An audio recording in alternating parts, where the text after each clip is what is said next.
मंच की अध्यक्षता कर रहे हमारे जिला प्रधान राजेश राणा जी, उनका भरपूर सहयोग कर रहे हमारे मेहनती जिला कोऑर्डिनेटर श्री लठवाड़ जी, वह पंडाल में पहुंचे तमाम लिपिक साथियों,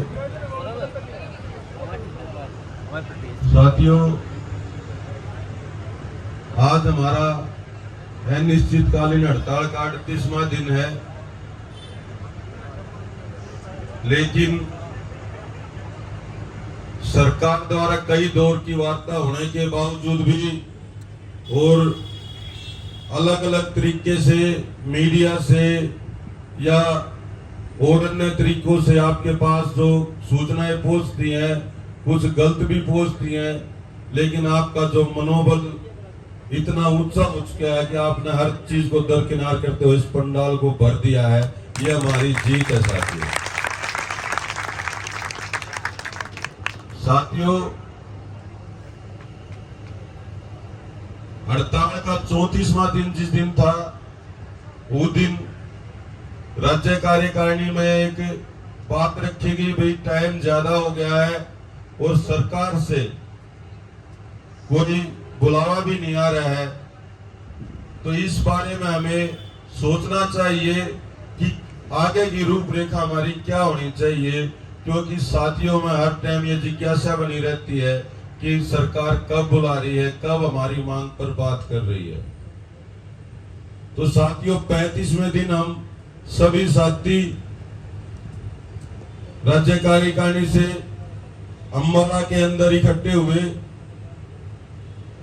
और वहां पर हमारे भारतीय मजदूर संघ के पदाधिकारी श्री पवन जी से हमने मीटिंग की कि सर, हमने आपकी हर बात को फॉलो किया है, हर बात को माना है, शांतिपूर्वक धरना दिया है, किसी प्रकार का कोई वायलेंस किसी भी लिपिक द्वारा नहीं किया गया है और सरकार ने हमारी एक मात्र जायज मांग 35,400 पर अभी तक कोई सकारात्मक रुख नहीं अपनाया है। इसका एक तो हमारे जो धरना स्थल पर लिपिक साथी बैठे हैं उनमें भी दोष बन गया है कि क्या हमारा ऊपर वाला जो संघ है वो क्या कार्य कर रहा है, किस प्रकार से कर रहा है और क्या लीड कर रहा है, उसके बारे में थोड़ी चर्चा की जाए। तो साथियों, उसी दौरान हमारे बीएमएस के पदाधिकारियों ने हमारी बातों को सुनते हुए हमें कुछ बताया, जिसमें कुछ बातें ऐसी थी जो पॉजिटिव थी और कुछ नेगेटिव थी। हम सभी राज्य कार्यकारिणी के मेंबरों ने उनसे निवेदन किया कि सर, नेगेटिव छोड़ दीजिए और पॉजिटिव ले लीजिए और हमारा मार्गदर्शन करिए और जो हमारी मांग 35,400 की है, इस पर जल्द से जल्द कोई ना कोई कार्रवाई करवाइए ताकि हमारे लिपिक साथियों में भी जोश और उत्साह बना रहे। तो उसी दौरान हमारे बीएमएस के क्षेत्रीय संगठन मंत्री पवन जी ने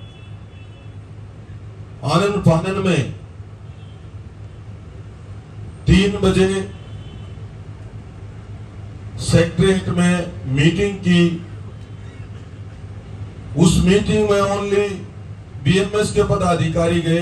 हमने पवन जी से ये निवेदन किया था कि सर, हम तभी बात करेंगे या तो माननीय सीएम साहब सामने हो या कोई नतीजा निकलता हो, अदरवाइज हम मीटिंग में नहीं जाएंगे। तो उन्होंने सेक्रेटरीट में वी उमा शंकर, अनुराग रस्तोगी जी, ओएसडी जवाहर यादव जी, तीनों से मुलाकात की और मुलाकात के बाद जब नीचे आए तो उन्होंने कहा कि भाई वी उमा शंकर का जो स्वभाव और नेचर है वो हमारे लिए खतरनाक है, नेगेटिव है, और वो हमारी बात एकमात्र मांग जो हमारी 35,400 की है उसमें बीच में आड़े आ रहा है। उसके लिए सीधा हमने सीएम साहब से ही मिलना पड़ेगा अगर कुछ ना कुछ इसका सॉल्यूशन निकलवाना है। तो साथियों, भारतीय मजदूर संघ के पवन जी ने अपनी हर संभव कोशिश करके अगले दिन मीटिंग करानी चाहिए, लेकिन किसी कारणवश वो नहीं हो पाई और वो कल मीटिंग हुई। कल पूरा दिन 11 बजे हम सीएम साहब के आवास पर बैठे रहे, एक मीटिंग रूम था उसमें बैठे रहे। अनुराग रस्तोगी, वी उमाशंकर, ओएसडी जवाहर यादव, उनसे हमारी लगातार वार्ता रही और एक रूम में अलग से बैठकर भी सीएम साहब से अनुराग रस्तोगी और जवाहर यादव जी ने भी बात रखी अपनी अपनी। साथियों, कल की मीटिंग का एक रुझान ये था कि एक पदाधिकारी जो जवाहर यादव ओएसडी था वो हमारी मांग के फेवर में आ गया था। साथियों, उसके दबाव में दिन रात का अंतर कल हमने देखा कि उसमें ये बात हमारे को ये बात रखी कि भाई अंदर खाने रखना, ये बात भाई मैं आपकी मांग का समर्थन तो करता हूं, लेकिन मैं सरकारी तंत्र के साथ बंधा हुआ हूं, इनके सामने मैंने थोड़ा बहुत रुकावट करनी पड़ती है, लेकिन आपकी मांग जायज है। साथियों, 6:30 बजे करीब माननीय सीएम साहब ने हमें समय दिया। अब भाई मैं डायरेक्ट मिलता हूं, क्यों हमारी मांग भी यही थी कि हम मिलेंगे, अपनी बात रखेंगे, सारी तो माननीय सीएम साहब से रखेंगे, क्योंकि हमने वी उमाशंकर और इन सभी के सामने अपनी सारे तथ्य सारी जानकारी रख दी है, लेकिन किसी भी प्रकार का कोई समाधान इनके द्वारा हमारा नहीं निकल रहा है। 6:30 बजे के करीब माननीय सीएम साहब ने हमें समय दिया और मिलने आए और बड़े अच्छे ढंग से सभी के नाम पूछे और सबसे अच्छे से बात की। और उसके उपरांत हमारे राज्य प्रधान विक्रांत तंवर जी ने हमारी एकमात्र मांग जो 35,400 से संबंधित उस पर अपनी बात रखी कि सर हम लिपिक लगातार 36वां दिन हो गया है, 37वां दिन हो गया है हमारी अनिश्चितकालीन हड़ताल का, लेकिन अधिकारी हमें बार बार गुमराह कर रहे हैं, हमारा कोई भी सोल्यूशन नहीं निकाल रहे हैं। एक लिपिक किसी जमाने में हर कैडर से ऊपर होता था, ग्रुप सी में तमाम कैडर उससे नीचे होते थे या उसके बराबर होते थे।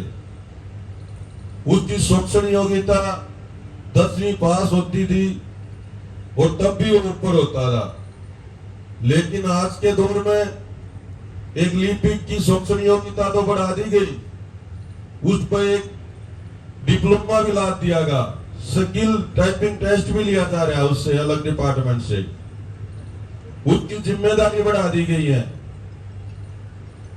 पोर्टल आप द्वारा इतने लॉन्च कर दिए गए हैं भिन्न भिन्न विभागों में जिन पर एक लिपिक काम करता है। जो भी आपके द्वारा योजना बनाई जाती है जनता तक सही ढंग से पहुंचाने का काम एक लिपिक करता है। कोई भी सूचना पहुंचानी होती है उसका जो काम करता है वो लिपिक करता है, एक रीढ़ की हड्डी है लिपिक। बहुत से डिपार्टमेंट ऐसे हैं जहां पर लिपिक ही सब कुछ है, उसमें अन्य कैडर नहीं है। जैसे एजुकेशन का उन्होंने उदाहरण दिया कि एजुकेशन का क्लर्क नीचे से फाइल चालू करता है और आखिर तक उसी का काम होता है। तो साथियों, इस बात को सुनते हुए माननीय मुख्यमंत्री जी ने वे सभी तथ्य नोट किए और अपनी बात रखते हुए विक्रांत तंवर जी ने कहा कि सर हम सब ये आपके बच्चे हैं, आप पर हमें नाज था, हमें विश्वास था कि हमारा कुछ न कुछ माननीय मुख्यमंत्री जी जरूर मानदेय बढ़ाएंगे, लेकिन जिस प्रकार से आपकी सरकार का और आपके अधिकारियों का रुख रहा है, ऐसा कहते हुए माननीय मुख्यमंत्री जी के सामने विक्रांत तंवर जी काफी भावुक हो गए और वो माहौल ऐसा हो गया, तमाम साथी वहां पर मतलब भावुक हो गए।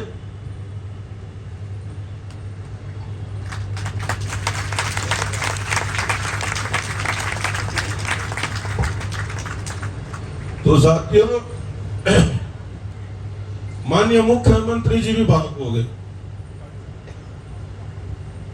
और उन्होंने अपना हौसला देखते हुए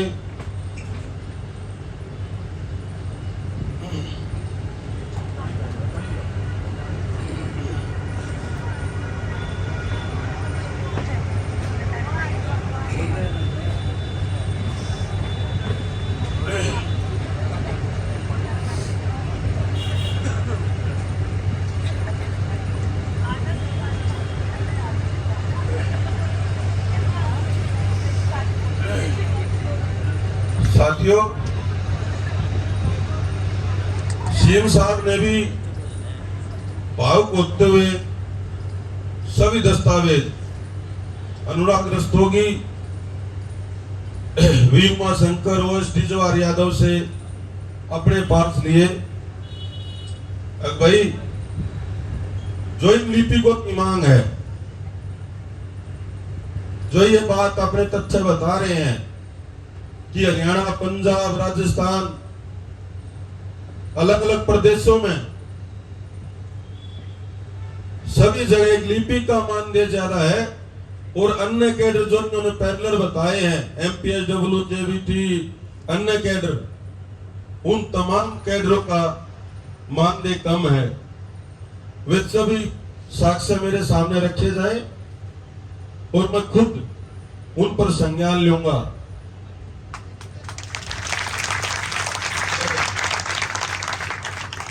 साथियों,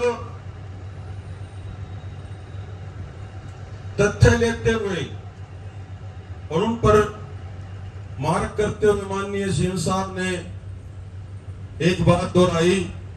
अगर भाई, जो वी उमाशंकर द्वारा आपके सामने बात रखी गई थी 21,700 की, अगर आपकी सहमति है, अगर आप लेना चाहते हो तो मेरे को कोई परेशानी नहीं, अभी दे रहा हूं मैं, आप ले सकते हो। लेकिन आपके जो तथ्य है मैं उन पर विश्लेषण करना चाहूंगा और 15 तारीख को शाम को या 16 तारीख को मैं आपसे एक बार फिर वार्ता करना चाहूंगा और आप मेरे बच्चे हो, आपके लिए कुछ न कुछ अच्छा जरूर करूंगा। उन्होंने ऐसा आश्वासन दिया। साथियों, वी उमाशंकर, हमारी मांग जो 35,400 है, इसके बीच में सबसे बड़ा रोड़ा वी उमाशंकर है साथियों। क्योंकि जब बात रखी जा रही थी तो जवाहर यादव जी ने भी अपनी तरफ से बीच बीच में ये कहते हुए माननीय मुख्यमंत्री जी को प्रेरित किया कि सर, आपके बच्चे हैं, कुछ कर दीजिए, आपके बच्चे हैं, कुछ कर दीजिए। उन्होंने 2 बार ये चीजें दोहराई, तो उनका शुक्रिया मानते हैं, उनका शुक्रिया अदा करते हैं कि उन्होंने हमारी मांग को कराया।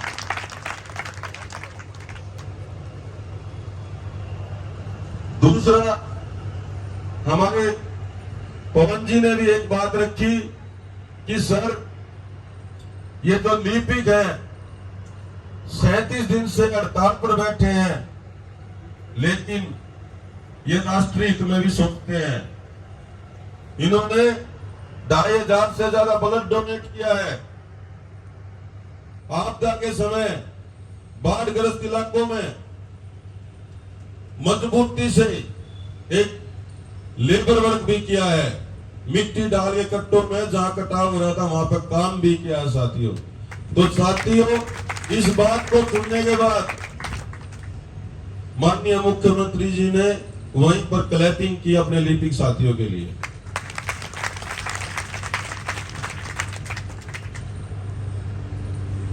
तो साथियों, कल की जो मीटिंग थी, उस मीटिंग में वो साथी ये ना सोचे कि एक कैडर की बात उठाई गई।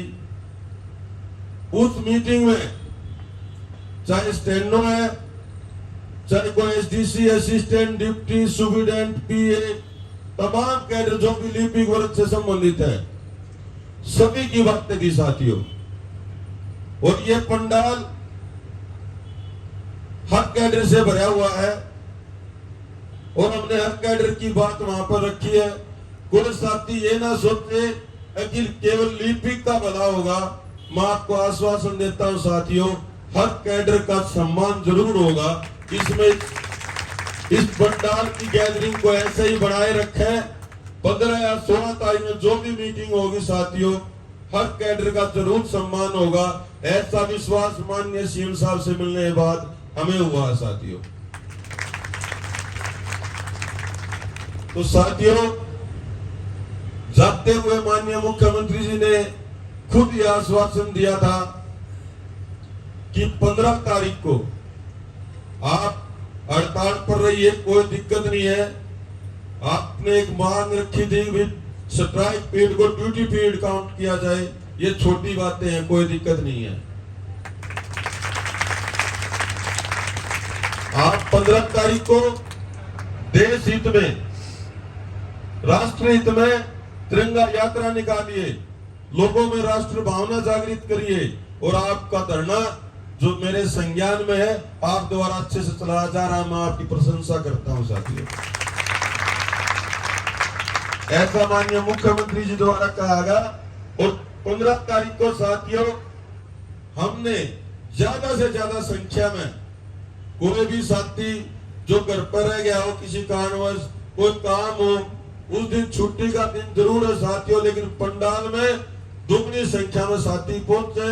और जो 15 तारीख का संदेश माननीय मुख्यमंत्री दोनों जावे अकबर हड़ताल पर रहते हुए जो राष्ट्रीय हित में 15 तारीख को जो तिरंगा यात्रा निकालना है, उसमें बड़े ही जज्बे के साथ, देशभक्ति के साथ, देशभक्ति के गानों के साथ, राष्ट्रीय हित के नारों के साथ हमने वो तिरंगा यात्रा निकालनी है, ताकि माननीय सीएम साहब का दिल हमारी लिपि को प्रति और पसीज जाए और हमारा मांग जो 35 की है वो पूरी हो जाए साथियों। तो साथियों, आपकी हर मांग राज्य कार्यकारिणी बहुत पुरजोर तरीके से उठा रही है। कोई साथी ये ना सोचे अक भाई उनका हौसला आ रहा है, भाई हमने सभी की चिंता है। कोई साथी ये ना सोचे भाई मैं हड़ताल पा रहा हूं, मेरा क्या होगा, मेरा ड्यूटी पर भाई मेरी छुट्टी भी नहीं है। ऐसी बात अपने मन में नहीं लिया है, क्योंकि ये सबसे पहले ये मुद्दे सॉर्ट आउट होंगे, उसके बाद हमारी मांग 35-400 की होगी। किसी भी साथी व किसी भी प्रकार की कोई कार्रवाई नहीं होगी, ये विश्वास दिलाते हैं साथियों। साथियों, आपकी मजबूती जिस प्रकार से आज बनी है सोनीपत के धरने पर, इस मजबूती को देखकर साथियों मेरा तो मन बड़ा खुश हो गया। मैं बड़ा डर रहा था अगर आज साथियों की संख्या कम हो जा, लेकिन आपने जो मनोबल बढ़ाया साथियों, उस मनोबल का हम आगे और ज्यादा मेहनत करेंगे और जो अपनी मांग है 35-400 की, उसको और अच्छे ढंग से माननीय सीएम साहब के सामने रखेंगे।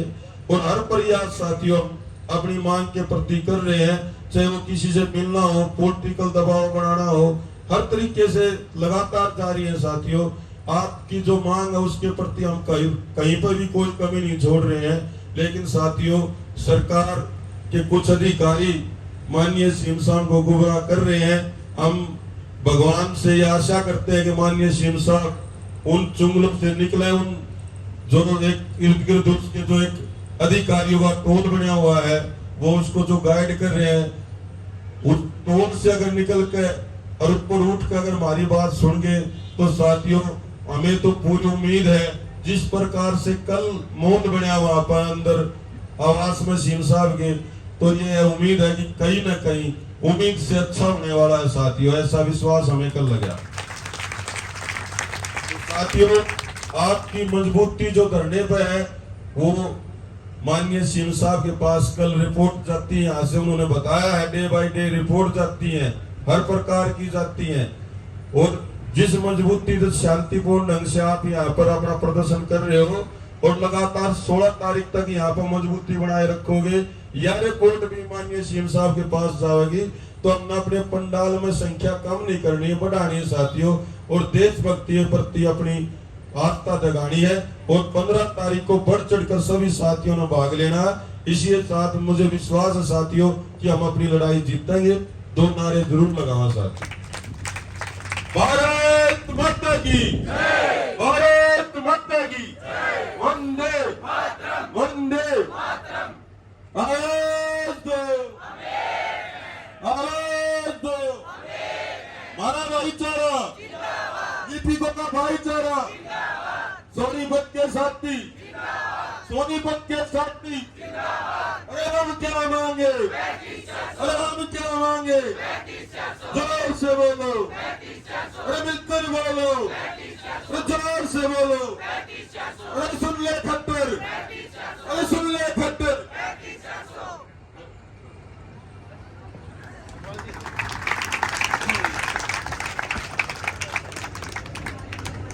भाई आराम मिल रहा कुछ?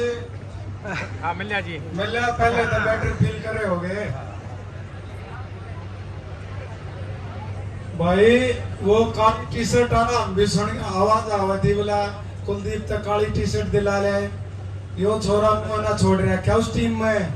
बहुत बड़े बड़े गहरे राज हैं इसके साथ। इसका तो फोटो लेने जाने फोटोग्राफर वो भी एक्स्ट्रा हुआ है।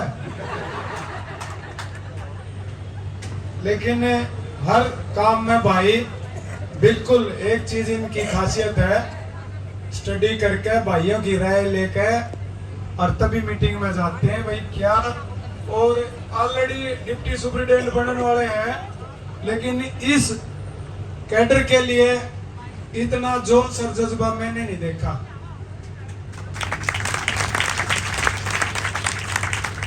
भाई साहब ये पिछले हफ्ते बेटा कोटा में उड़े ड्राइविंग करके वहां पहुंचे, वहां से आते चंडीगढ़ पहुंचे, आज 3 दिन बाद आए हैं। तो साथियों इनका हौसला जब बड़ा जब आता है पंडाल भरा दिखा है। और आज भी एक बात इन्होंने मुझे कही, वह विक्रम जी आखिरी बार पर छक्का भी मार सके हैं तो जरूर लगेगा, जज्बा होना चाहिए और वो इन भाइयों में है। इन्हें जाना है थोड़ा